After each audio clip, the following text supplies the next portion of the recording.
was just about to fetch water when she suddenly showed a terrified expression. What's the problem?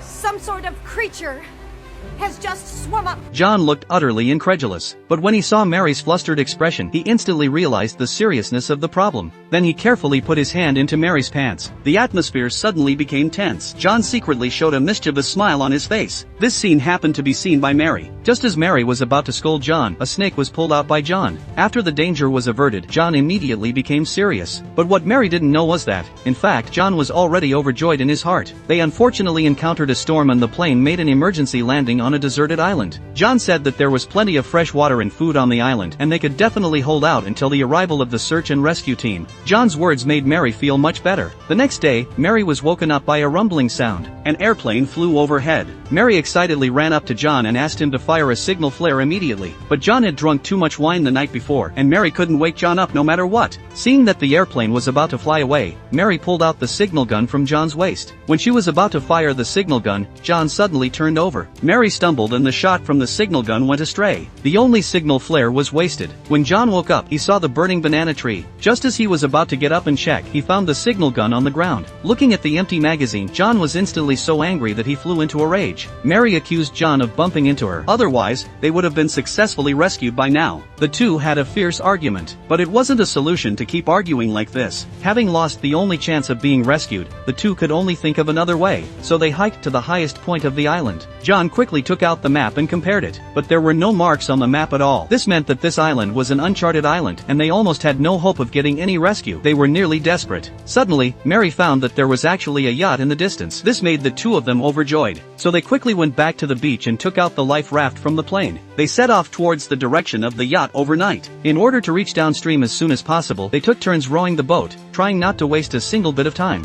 When they were getting close to the target, Mary excitedly picked up the telescope to take a look. She accidentally found that there were two large ships anchored on the sea. However, John sensed that something was wrong. He took the telescope to check the situation. John was horrified to find that the owner of the yacht had been brutally killed by a group of pirates. If they were discovered by these desperate criminals, they would surely be silenced. Just as Mary picked up the telescope to observe, she happened to see a terrifying scene. Mary nervously told John to row the boat hard. And what was even worse was that the pirates were chasing after them quickly in a small boat. John rowed the boat forward with all his might, while Mary observed the situation at the back. It seemed that the pirates were about to catch up. This woman was just about to